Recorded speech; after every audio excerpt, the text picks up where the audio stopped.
दोस्तों नमस्कार, मैं राज कपूर। आप देख रहे हैं खबर दस्तक। कल उत्तर प्रदेश की राजधानी लखनऊ में जो ब्राह्मण बीजेपी विधायकों की बैठक हुई थी बंद कमरे में, जिसमें कि बताया गया कि 40 से लेकर 50, कहीं कहीं तो 52 विधायकों के शामिल होने की खबर आई है। उससे जुड़ी अब इस वक्त एक बहुत बड़ी खबर आ रही है और खबर है कि उत्तर प्रदेश के डिप्टी सीएम उप मुख्यमंत्री ब्रजेश पाठक को हटाने की अटकलों के बीच इतनी बड़ी बैठक लखनऊ में की गई है। दावा तो लोग यहां तक कर रहे हैं कि ब्रजेश पाठक ने ही उप मुख्यमंत्री पद से हटाने की अटकलों की खबरों के बीच इस बैठक के माध्यम से नरेंद्र मोदी और अमित शाह की जोड़ी को संदेश देने का काम किया है। लेकिन इस बैठक की सच्चाई क्या है और आखिर ये जो खबरें चल रही हैं उन खबरों में कितना दम है, इस पर बातचीत करने के लिए हमारे साथ मौजूद हैं आलोक पाठक सर। सर, ये जो अफवाहों का बाजार चल रहा है कि ब्रजेश पाठक को हटाने की खबरों के बीच ब्राह्मण विधायकों ने, बीजेपी के ब्राह्मण विधायकों ने एकजुटता का संदेश देकर मोदी शाह पर दबाव बनाने की एक तरह से कोशिश की है, इन खबरों में सर कितनी सच्चाई है? देखिए, बात यह है कि सच तो यह है कि यूपी बीजेपी 2-3 भागों में बटी हुई है। एक भाग वो है जो लीड कर रहे हैं योगी आदित्यनाथ, और योगी आदित्यनाथ के पास इस वक्त सरकार है, सारे संसाधन उनके पास है। 3 दिन पहले मैं किसी से फोन पे बात कर रहा था, उस शख्स ने कहा कि ब्रजेश पाठक को दिल्ली भेजा जा रहा है संगठन में और केशव मौर्य को दिल्ली में मंत्रिमंडल का हिस्सा बनेंगे। मैं चौंक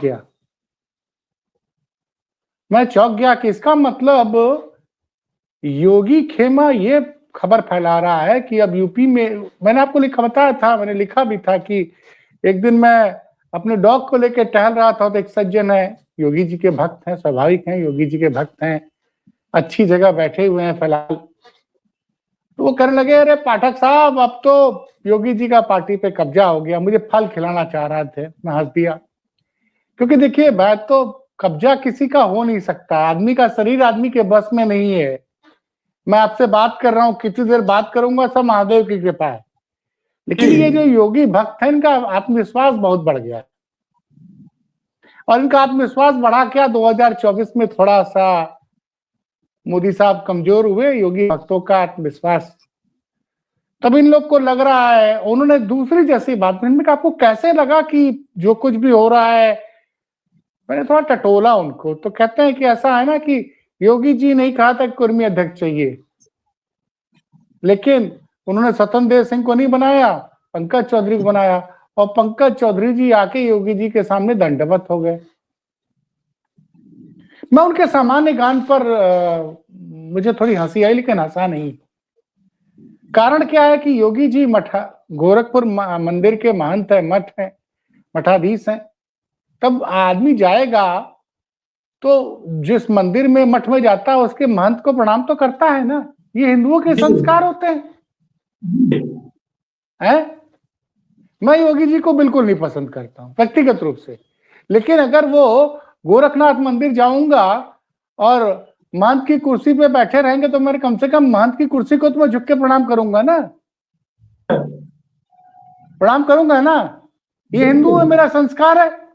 भले मैं योगी जो पॉलिटिशियन, उनको बिल्कुल नहीं पसंद करता हूं, स्पष्ट बता रहा हूं, लेकिन योगी जी जब महंत के रूप में गोरखनाथ मंदिर में बैठे होंगे तो मैं झुक के उनको प्रणाम करूंगा, इसमें कौन सी बात हो गई? तो मैं उनके सामान्य गान पे मैं थोड़ा मुस्कुराया। लेकिन फिर जब उस शख्स ने बोला कि ऐसी खबरें हैं कि, तो भाई ब्रजेश पाठक को हटाना, और लोग जोड़ते हैं कि ब्रजेश पाठक के गुरु नोएडा के एक पत्रकार हैं,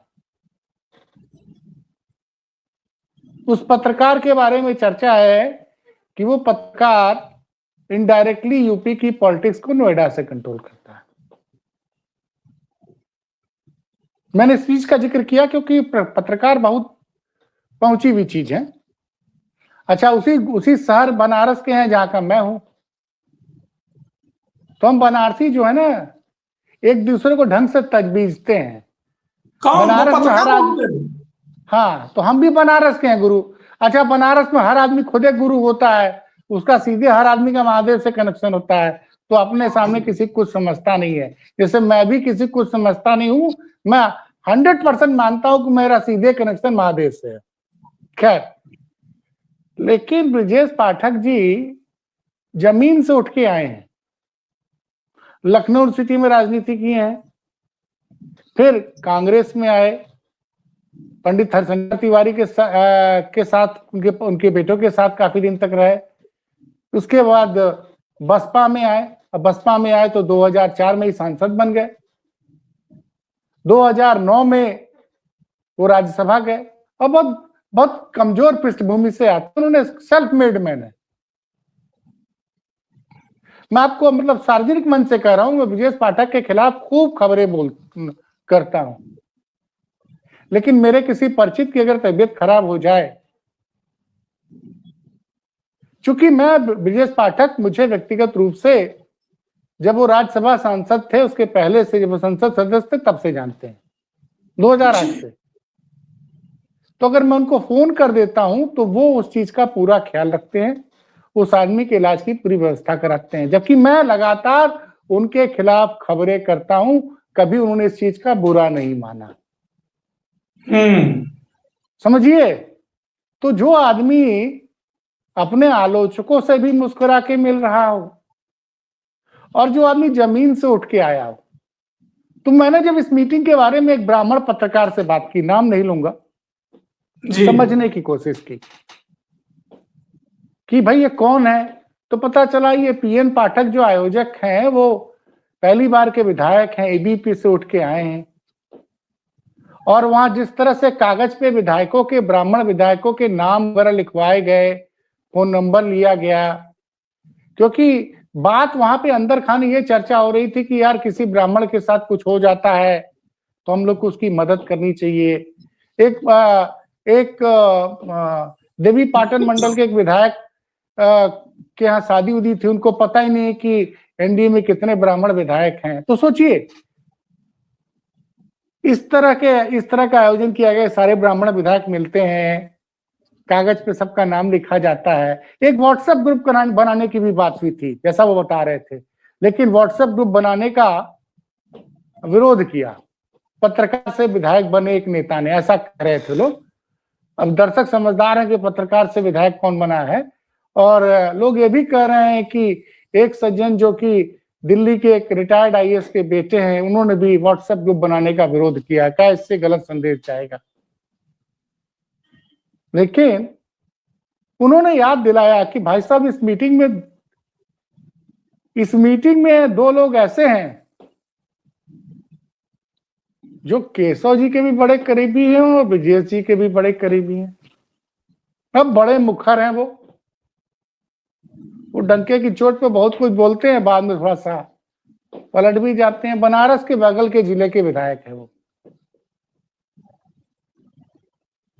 और तो कहीं ऐसा तो नहीं कि ये जो खबरें चलवाई जा रही थी, योगी खेमे के लोग, पत्रकार और तमाम लोग बोल रहे थे कि अब योगी जी को फ्री हैंड दिया जा रहा है। देखिए राज कपूर जी, समझिए, कल हमारे भारत के पूर्व प्रधानमंत्री स्वर्गीय अटल बिहारी वाजपेयी जी का जन्मदिन है जी। यहाँ लखनऊ में एक बड़ी खूबसूरत सा गोमती नदी के किनारे अटल प्रेरणा स्थल बना है, उसका लोकार्पण करने मोदी जी आ रहे हैं। और मैंने पहले वीडियो में बताया कि सुनील भराला का नाम आया था, जो प्रदेश अध्यक्ष का चुनाव लड़ना चाहते हैं जी। तो कहीं ऐसा तो नहीं कि भले ब्रजेश पाठक इस मीटिंग में ना आए हो, केशव मौर्य ना आए हो, लेकिन कहीं न कहीं एक संदेश दे दिया गया।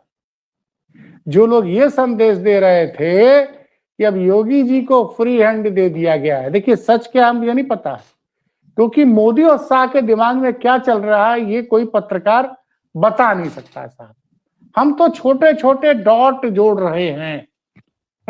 और मजेदार बात क्या है, हमारी साथी पत्रकार हैं दिल्ली की विनीता यादव, उन्होंने एक ट्वीट किया है कि ब्रजेश पाठक आज ज्यादातर उन्हीं लोगों से मिले पार्टी में, उन्हीं नेताओं से जो ब्राह्मण नहीं थे। लेकिन विनीता के शब्द में पढ़ के सुना रहा हूं। विनीता दिल्ली की एक ऐसी पत्रकार हैं जो अपने ट्वीट से ही यूपी में भूकंप ला देती हैं। सिस्टम के खिलाफ लड़ने का मादा रखती हैं विनीता। और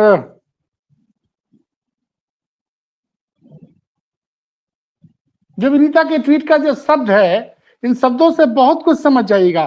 तभी मैं मतलब विनीता के ट्वीट के बाद से ही मैं एक्टिव हुआ। सच तो ये है, विनीता यादव का ये ट्वीट आया है,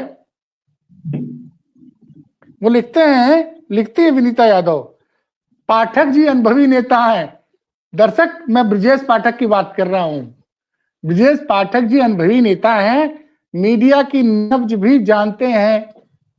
शाहभोज की हवा के बीच आज उन्होंने एक संदेश दे दिया। आप उनके घर जाइए ना, शाहभोज के हवा के बीच कल क्या हुआ था, शाहभोज हुआ था, ब्राह्मण और भूमिहार विधायक इकट्ठे हुए थे। उन्होंने एक संदेश दे दिया, नान ब्राह्मण नेताओं से मुलाकात हुई, ठाकुर, मौर्य, दलित, लोध, हर समाज के विधायक मिले, बस ब्राह्मण समाज विधायक नहीं।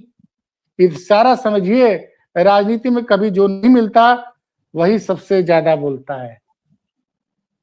मतलब राजनीति में जो कभी कभी जो नहीं मिलता वही सबसे ज्यादा बोलता है। खुद उस बैठक में शामिल नहीं हुए और आज जिन नेताओं से मिले हैं उनमें से कोई भी ब्राह्मण नहीं। तो ये एक बड़ा, अब इसके क्या मायने हैं जो मैंने पत्रकारों से बातचीत करके निकाला और पता चला, जो मेरे सूत्र बता रहे हैं कि उस बैठक में पीएन पाठक जो कि अखिल भारतीय विद्यार्थी परिषद से आए हैं और ब्रजेश पाठक भी छात्र राजनीति से उठ के आए हैं। समझिए जरा, इस चीज को समझिए कि ब्रजेश पाठक भी छात्र राजनीति से उठ के आए हैं, पीएन पाठक भी छात्र राजनीति एबीवीपी से उठ के आए हैं, पहली बार के विधायक बने हैं। और अभी तक कोई जानता नहीं था पीएन पाठक को, लेकिन आज पीएन पाठक की सब लोग चर्चा कर रहे हैं। तो क्या पीएन पाठक, और लोग बता रहे हैं कि इसमें केशव जी का भी लोग बोल रहे हैं कि कहीं इस बैठक के बारे में केशव मौर्य को भी जानकारी पक्की रही होगी। तो अब एक संदेश तो दे दिया गया है, अब पता नहीं कितनी सच्चाई है कि ब्रजेश पाठक हटाए जाएंगे कि नहीं हटाए जाएंगे। देखिए एक चीज तो है कि ब्रजेश पाठक के विभाग के बारे में तमाम तरह की खबरें हमेशा अखबारों में छापी जाती हैं, लेकिन सरकार ये नहीं, वही लोग ये नहीं बताते हैं कि स्वास्थ्य विभाग को कितना बजट अलॉट हुआ है। भाई आप स्वास्थ्य विभाग के लिए कितना पैसा खर्चा कर रहे हैं, कमियां तो बहुत लोग बताते हैं। तो ये एक बड़ा संदेश आज कल से चर्चा का विषय है। तो मैंने कहा कहीं ऐसा तो नहीं कि ब्राह्मणों ने संदेश दे दिया कि भैया हमारे लोगों को छूना मत, और उधर शिवपाल जी ने संदेश दे ही दिया है।